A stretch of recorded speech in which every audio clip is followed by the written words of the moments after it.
Kita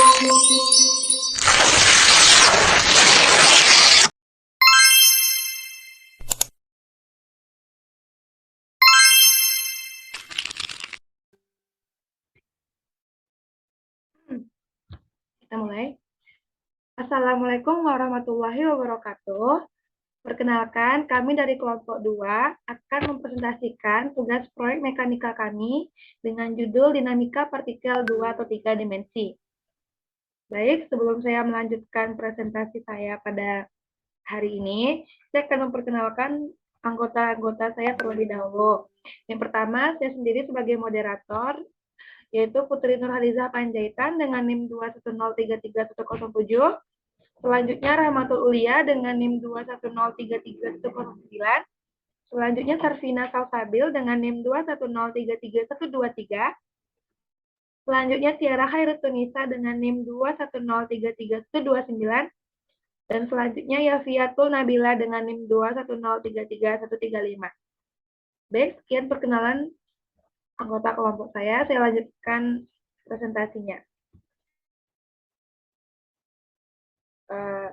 Baik, saya akan serahkan langsung kepada Sarvina Salsabil. Kepada Sarvina Salsabil dipersilahkan.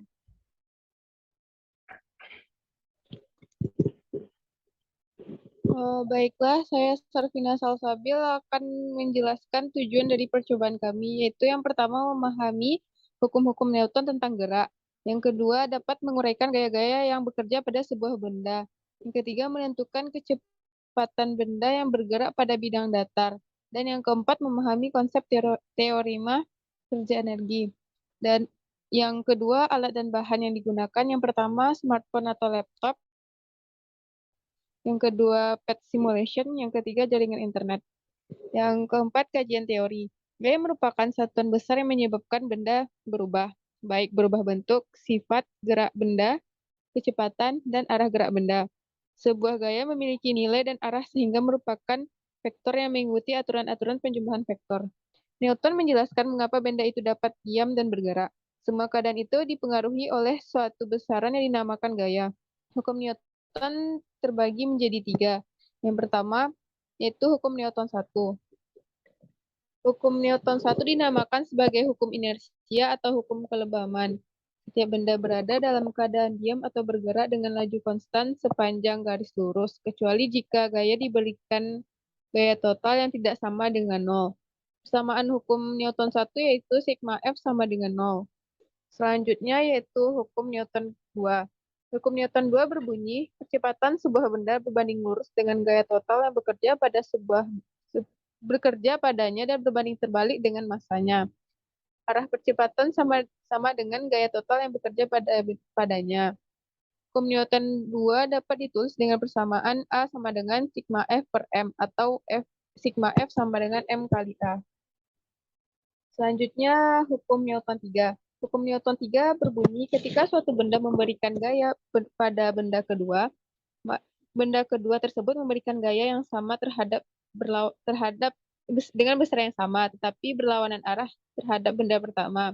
Hukum Newton 3 dikenal sebagai hukum aksi-reaksi.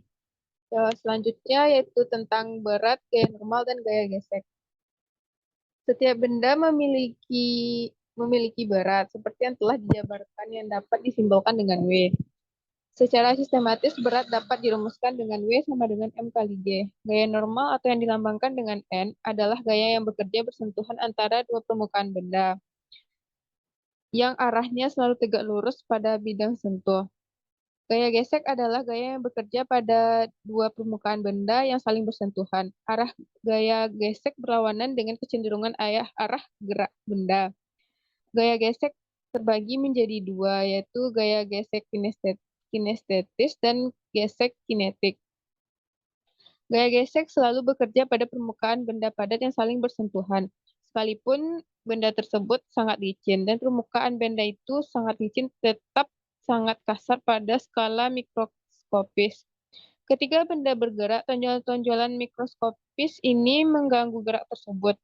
Pada tingkat atom, tonjolan pada permukaan lain, sehingga gaya-gaya listrik di antara atom dapat membentuk ikatan kimia seperti penyatuan benda bergerak. Misalnya ketika mendorong sebuah buku pada permukaan meja.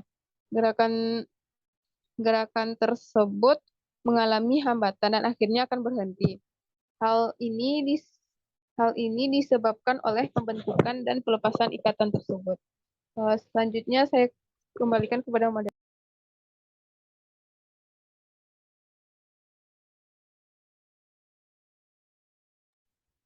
Baik, terima kasih kepada Sarfina Salsabil.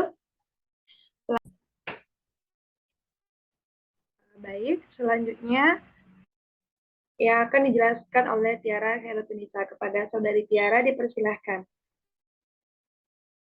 Baik, saya akan menjelaskan mengenai percobaan untuk simulasi PET untuk materi kelompok kami. Yang pertama itu ada penjumlahan gaya. Di sini ada gaya 1, gaya 2, ada resultan gaya, dan arah geraknya. Untuk yang merah kita menggunakan besar gaya sebesar 150 Newton.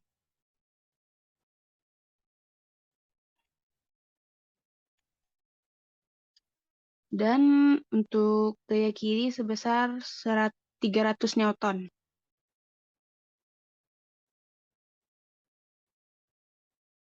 Saat dimulai, resultan yang bekerja sebesar 150 untuk ke arah kiri. Selanjutnya, untuk gaya 1 dan gaya 2 kita menggunakan besar yang sama, yaitu 200 Newton.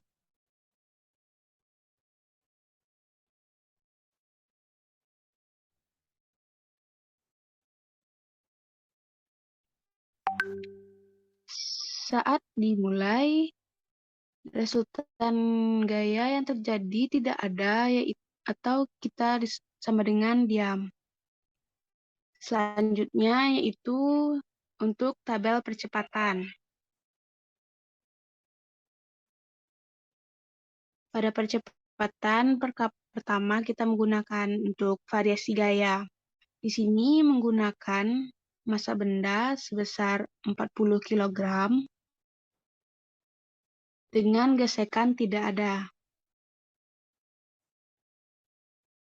Untuk percobaan pertama, kita menggunakan gaya sebesar 100 Newton.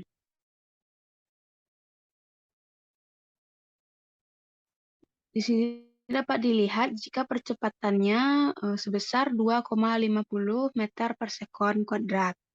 Lalu gayanya ditambah lagi menjadi 150 Newton.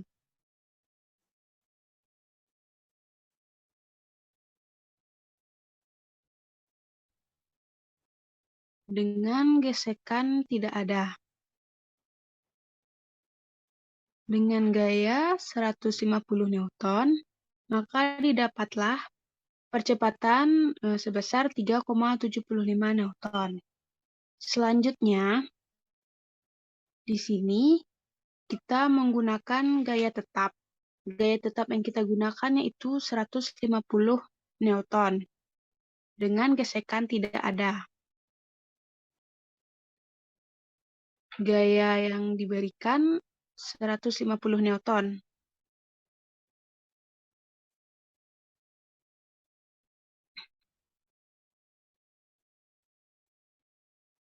Untuk massanya pertama kita menggunakan 50 kg.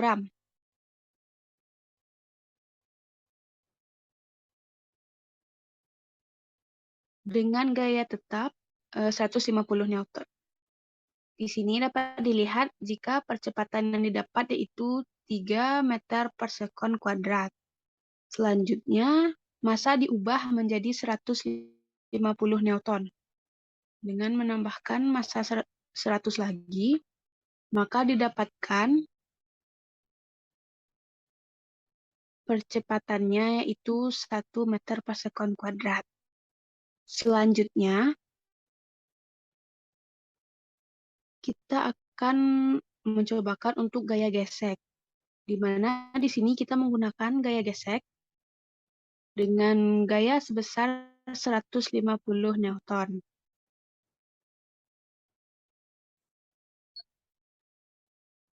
Dapat dilihat jika gaya gesek yang didapat yaitu 94 Newton dengan gaya sebesar 150 Newton, resultannya 56 Newton ke arah kanan dengan percepatan 1,12 meter per sekon kuadrat. Lalu, gaya diberikan ditambah menjadi 200 Newton. Maka didapat gaya gesek yang sama yaitu 94 Newton dengan resultan gaya 106 ke arah kanan dengan percepatan 2,12 ke kanan. Sekian percobaan untuk PET simulasi dari kelompok kami. Saya kembalikan kepada moderator.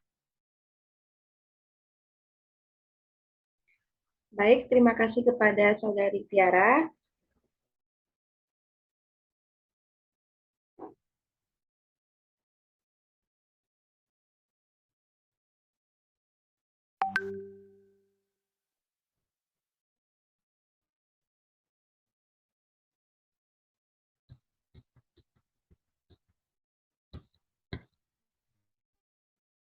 Selanjutnya akan dijelaskan oleh Saudari Yafiatul Nabila. Pada Saudari Yafiatul dipersilahkan. Baiklah, selanjutnya yaitu pengolahan dan analisis data. Pengolahan data. Pada tabel 1, penjumlahan gaya. Nah, data 1, F1 dengan arah ke kanan dan F2 dengan arah ke kiri. F1 dikurang F2 dengan nilai 150 Newton dikurang 300 Newton sama dengan min 150 Newton. Yang mana tanda negatif menandakan arah gaya ke kiri. Pada data kedua, F1 kanan dan F2 kiri, di mana F1 bernilai 200 Newton dan F2 bernilai 200 Newton. 200 Newton dikurang 200 Newton sama dengan 0, menandakan bahwa benda tidak bergerak atau diam. Pada data 3, F1 dengan arah ke kanan dan F2 dengan arah ke kiri, F1 dikurang F2 dengan nilai 300 Newton dikurang 150 Newton, yaitu 150 Newton. Tanda positif menandakan bahwa arah benda bergerak ke kanan. Selanjutnya, untuk tabel 2, percepatan. Variasi gaya. Kita ketahui bahwa rumus dari percepatan yaitu gaya dibagi massa. Di sini pada data 1 diketahui bahwa massa bernilai 40 kg dan gayanya yaitu 100. Maka percepatan yaitu 100 dibagi 40 sama dengan 2,5 meter per sekon kuadrat. Dan data 2 yaitu diketahui bahwa gaya yaitu 150 dan massa 40, 150 dibagi 40 sama dengan 3,75 meter sekon kuadrat. Dan selanjutnya data 3, di mana diketahui bahwa gaya 200 dan massa 40, maka percepatan bernilai 5 meter per sekon kuadrat. Dan selanjutnya untuk variasi massa. Di sini diketahui nilai dari gaya tetap yaitu 150 Newton. Nah, untuk data 1 dengan massa 50, maka percepatannya yaitu 3 meter per sekon kuadrat. Dan data 2 yaitu diketahui bahwa gaya 150 dan massa benda yaitu 150, maka percepatannya 1,0 meter per sekon kuadrat. Nah, selanjutnya yaitu analisis data. Pada tabel 1, pada percobaan penjumlahan nilai gaya, maka jika terdapat dua buah gaya dengan arah yang berlawanan, misalnya gaya 1 ke kanan dan gaya 2 menunjukkan arah ke kiri, maka benda akan bergerak ke arah gaya yang lebih besar. Namun, apabila seperti pada percobaan data 1 diketahui bahwa gaya 1 arah ke kanan dengan besar gaya 150 Newton dan gaya kedua dengan arah ke kiri dengan besar gaya yaitu 300 Newton, maka pada percobaan tersebut benda bergerak ke kiri dengan besar gaya 150 Newton. Pada percobaan kedua, gaya pertama dengan arah ke kanan yang diberikan pada benda yaitu 200 Newton, sedangkan gaya kedua dengan arah ke kiri yaitu 200 Newton. Dari percobaan ini tidak terjadi pergerakan pada benda atau benda diam. Hal ini terjadi karena besar gaya pada benda 1 dan besar gaya pada benda 2 sama atau resultan gaya sama dengan 0. Pada percobaan ketiga, dengan gaya pertama yaitu 300 Newton dengan arah ke kanan dan gaya kedua dengan arah ke kiri yaitu 150 Newton, maka benda akan bergerak ke kanan dengan gaya 150 Newton. Nah, selanjutnya pada tabel 2, percobaan pengaruh percepatan dengan gaya yang bekerja pada benda jika diketahui massa benda tetap, didapatkan hasil bahwa semakin besar gaya yang diberikan benda, semakin besar nilai percepatan benda. Sedangkan untuk percobaan pengaruh massa terhadap percepatan benda, didapatkan bahwa semakin besar massa benda, maka semakin besar pula percepatan benda. Dari percobaan tersebut, dapat diambil kesimpulan bahwa percepatan benda berbanding lurus dengan gaya benda dan berbanding terbalik dengan massa benda. Sekian, dikembalikan kepada moderator.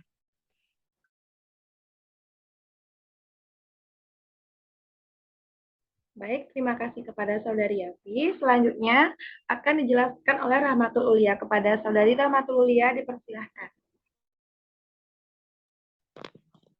Baik, saya akan melanjutkan presentasi hari ini, yaitu bagian kesimpulan.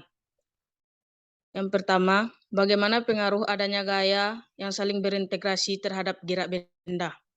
Gaya adalah tarikan atau dorongan yang dapat menyebabkan benda bergerak.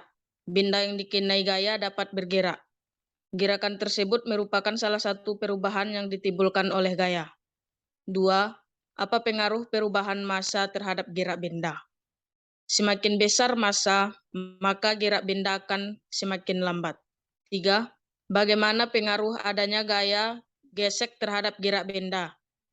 Gaya gesek mempengaruhi gerak benda karena adanya sentuhan benda dengan bidang lintasan akan menghambat gerak benda.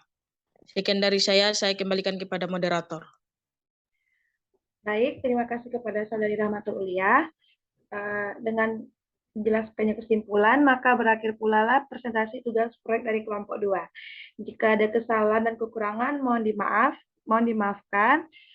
Saya sebagai moderator menutup presentasi hari ini dengan mengucapkan Assalamualaikum warahmatullahi wabarakatuh.